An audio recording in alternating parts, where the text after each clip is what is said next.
And the legal papers are saying that Blake Lively has been blackmailing Taylor Swift. Hi, and welcome to Blossom Talk. I'm Kjersti Flaa, and here on my channel, I talk about my good and bad experiences in Hollywood and working as an entertainment reporter, and a lot about Blake Lively and Justin Baldoni. And I just received the most crazy email. Okay, as you know, I'm in Spain right now, so it's like 9 o'clock here, and I just had dinner and a glass of wine, and I just like scrolled through my emails, and I saw this, and I was like, oh my God, I need to jump on and talk about this. This is so crazy, you guys. So earlier today, I posted a video about Blake Lively and Taylor Swift, blah, blah, blah, and all the back and forth about the subpoena that the Taylor Swift received, and how Blake Lively's team have been writing the judge to quash this subpoena. And of course, Taylor Swift's team has been trying to do the same thing. And Brian Friedman has been fighting back and forth about it because he thinks this subpoena is important. And everyone's like, why is this subpoena so important? Something I talked about earlier today as well. Why is this subpoena of Taylor Swift so important to his lawsuit? As you know, Justin Baldoni is suing Blake Lively for defamation, civil extortion, and invasion of privacy. And of course, Blake Lively, as you know, is suing him for SH and a retaliation campaign or smear campaign, alleged smear campaign, whatever. So these letters has been going back and forth to the judge, and today or tonight, this letter that Brian Friedman wrote to the judge is shocking. Okay, so listen to this. So he starts with saying, we write in response to the letter filed by a plaintiff, defendant Blake Lively, and consolidated defendant Ryan Reynolds, the two of them together, regarding their request intervention in an action in the United States District Court for the District of Columbia seeking to quash the Wayfarer party's subpoena. The Wayfarer parties anticipate that Venable's motion, Venable is Taylor Swift's lawyers, to quash will be mooted in short order as their counsel and Venable are conferring in good faith. However, the Lively defendants' insistence that the subpoena seeks irrelevant information is wrong. To put it easy, it's for everyone to understand. They're saying that we need to subpoena Taylor Swift because she has information we need. And now he's explaining why, which is the bomb here. Just listen to this. He's saying the subpoena aims to obtain discovery relating to witness tampering and evidence spoliation. Specifically, the Wayfarer Parties Council are informed and believe, based on information from a source who is highly likely to have reliable information, that Ms. Lively requested that Taylor Swift delete their text messages. So Taylor Swift has been asked by Blake Lively to delete their text messages, as he's saying here. This is evidence tampering. I mean, now it makes so much sense that Travis Kelce unfollowed Ryan Reynolds the day they received the subpoena. As I've been talking about, actually, I feel that they have been threatening Taylor. I said earlier today, there must have been so many phone calls back and forth between these lawyers. And now we see what the fact here is that they have been threatening Taylor Swift.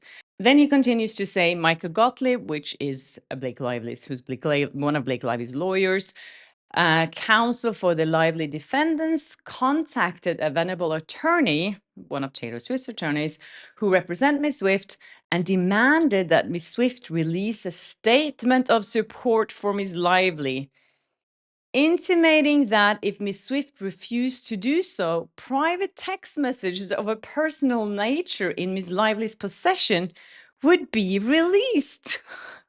This is so insane, you guys. The audacity of Blake Lively. So she has been blackmailing Taylor Swift and said, if you don't release that statement, it was so interesting because a lot of people commented on that statement that came from Taylor Swift's camp saying, this doesn't sound like Taylor Swift at all. A lot of people were speculating if it was actually Ryan Reynolds who had written that statement. To me, it just didn't make sense that Taylor Swift's lawyers or reps would come out with a statement that wasn't from her. But now we see why. They did exactly the same thing to Taylor Swift as they did to Justin Baldoni, pressuring him to sign. You remember those 30 points that he was supposed to sign? If he didn't sign those points, they would go out in public with claims of SH against him. So they were blackmailing him the same way as they're now blackmailing Taylor Swift. I can't believe this is actually true. This is so crazy. And threatening Taylor to release private messages of a personal nature. That's so mean. No wonder she hasn't been talking to Blake Lively in a very long time. And it says here that the Wayfair Parties Council are further informed and believe that a representative of Ms. Swift addressed these inappropriate and apparently extortionate threats in at least one written communication transmitted to Mr. Gottlieb, Blake's lawyer. It is those communications that the Wayfarer parties seek to obtain by way of subpoena, as they would evidence an attempt to intimidate and coerce a percipient witness in this litigation. It says here, as stated, the Wayfair Parties Council are in active discussions with Venable, Taylor Swift's lawyers, to determine how to proceed. Should those discussions prove unfruitful, shouldn't Blake Lively's lawyers approve of the subpoena, the Wayfair parties will either oppose the motion to quash or withdraw the current subpoena. So then they will toss out the current subpoena in favor of an amended subpoena seeking only the communication in question. So he's being straight to the point here, saying that the only thing that we're interested in are these, is this communication between Blake Lively, Ryan Reynolds, and Taylor Swift and the attorneys. This is so dirty. This is so shady. If you're wondering ever, like I said earlier today, if you ever wonder if Taylor Swift and Blake Lively are going to be friends again, here you got the answer. And this is so interesting because, as some of you guys pointed out to me, that statement from Taylor Swift where she was attacking Justin Baldoni in her statement to the press, which a lot of people were like, why would she say that? It doesn't sound like her. And apparently it did come from her, but under pressure to actually do so.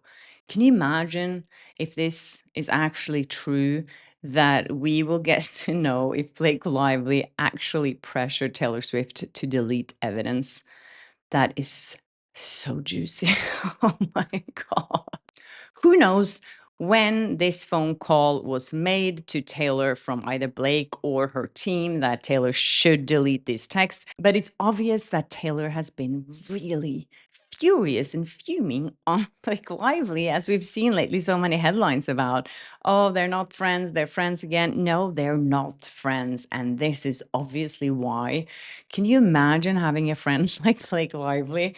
This is outrageous. And if this is true, and I love that Brian Friedman actually got to write this letter because he knew that this would become public, and I'm sure he had like a strategy with this, that he didn't want to put that information out there straight away when they started to try and quash the subpoena. He waited to get this information out there because he knew they were going to fight the subpoena. So he was sitting on this bombshell information, just waiting to put it just in a letter to the judge. So it became public. And now it is. And now we know really who Blake Lively is. And this is awful.